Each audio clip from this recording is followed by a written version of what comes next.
Numéro 55 soit maintenant lu une deuxième fois.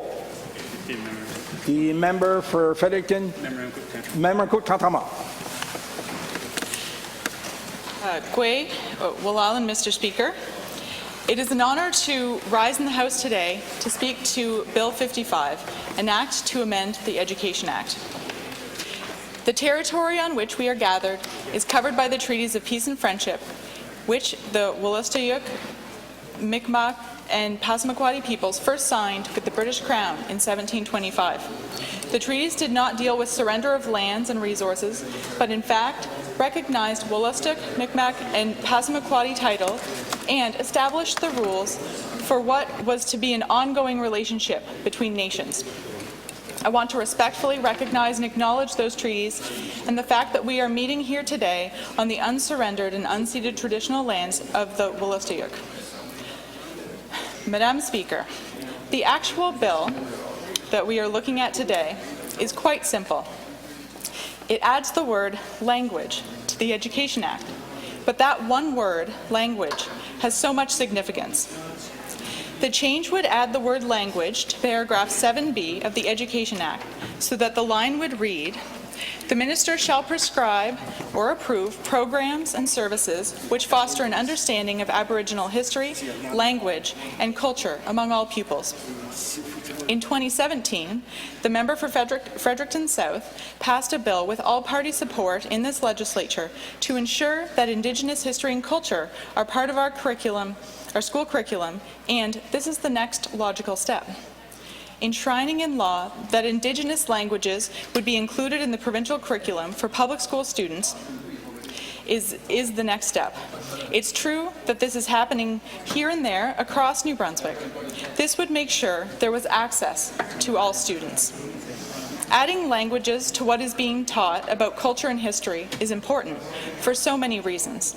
If we look at history, we can see clearly how language has been a tool of colonialism, racism, and a tool of oppression. By forcing a certain language, like English, onto others, by forbidding children and people to speak their languages. In the past, the New Brunswick public school system has been used to assimilate Wabanaki students. To do this, it attacked their ancestral language. It forbid them to speak their languages. They were not allowed to speak them in schools, not to mention in residential and Indian day schools. There is an opportunity here for our public schools to now be used for a revival of the Wabanaki languages. Joshua Fishman, an American linguist, asked the question, "What do we lose when we lose our language?" And his response was, "We lose our culture, greetings, praises, laws, songs, cures, legends, prayers, wisdom, and our way of life." This also applies to Wabanaki languages. We need to situate this bill within the context of a colonial history of systemic racism and oppression, including colonial institutions, which our education system has been, and understand how this can be one small step towards reconciliation, a step towards recognizing the value of Wabanaki languages, the languages of the Mi'kmaq, Wolastoqiyik, and Passamaquoddy peoples. The political and social forces that marginalized Indigenous people and their languages were strong and continue to be so. If we don't ensure protection and support for these languages, individuals and communities are at risk of losing them. Systemic racism goes beyond policing. Thank you to the member opposite. As I was saying, which has been a topic of discussion a lot in our legislature lately and in our communities, systemic racism goes beyond policing. Indigenous languages have been systematically attacked for generations in the residential school system, and then they've been ignored in the public school system. We are at a point in New Brunswick that Indigenous languages could be lost.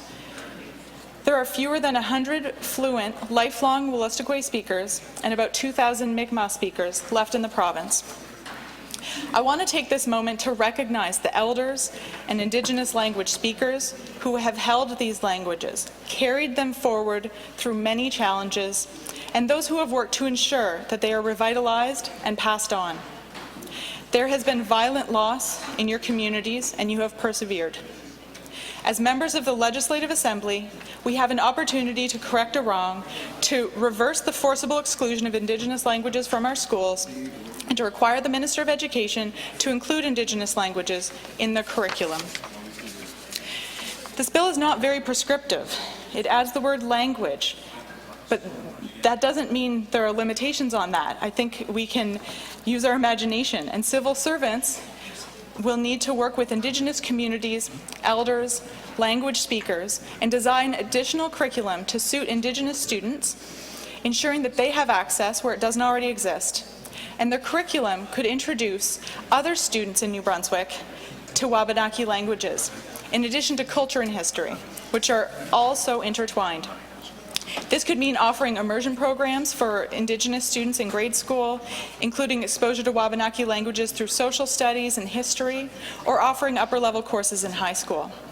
As it stands, there are some language classes available across the province in some schools.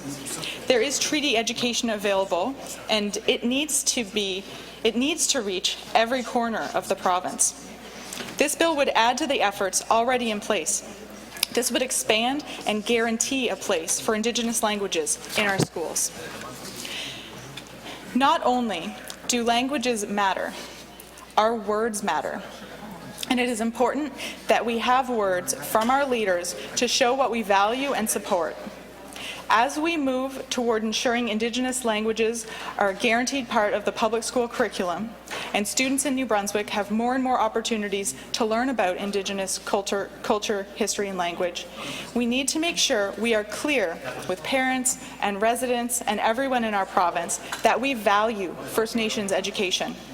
We need a clear statement from our Premier and the leadership of this province that they are committed to First Nations education in New Brunswick. In an effort to make up for lost time, because I learned very little about Indigenous history, culture, and nothing about Indigenous language when I was growing up, I have started my own lesson. And so I'd like to share some words that have been graciously taught to me in Wolastoqey. And I feel nervous. It's hard to learn a new language, but that's okay. Chitspit Wolastoqey Ladaway Wagan. And that means our Wolastoqey language is sacred. I've also been taught some words in Mi'kmaq. Olnu Weasel Jinech, Olnu Ginamau Jinech. This means, let's all learn Mi'kmaq. Let's all learn in Mi'kmaq. I want to thank those who taught me how to speak their languages. I also want to thank all those members of the House who have said they'll support this bill, and call on all members of the House to work together to help get Bill 55 passed through second reading today and ultimately passed into law. There are many things to do on the path to reconciliation. It's not perfect, it's not enough, but this is a step that we can take today. We must dismantle systemic racism and colonial structures, and in this case, we can do that one word at a time. Wolalin, Woliwan, Madam Speaker.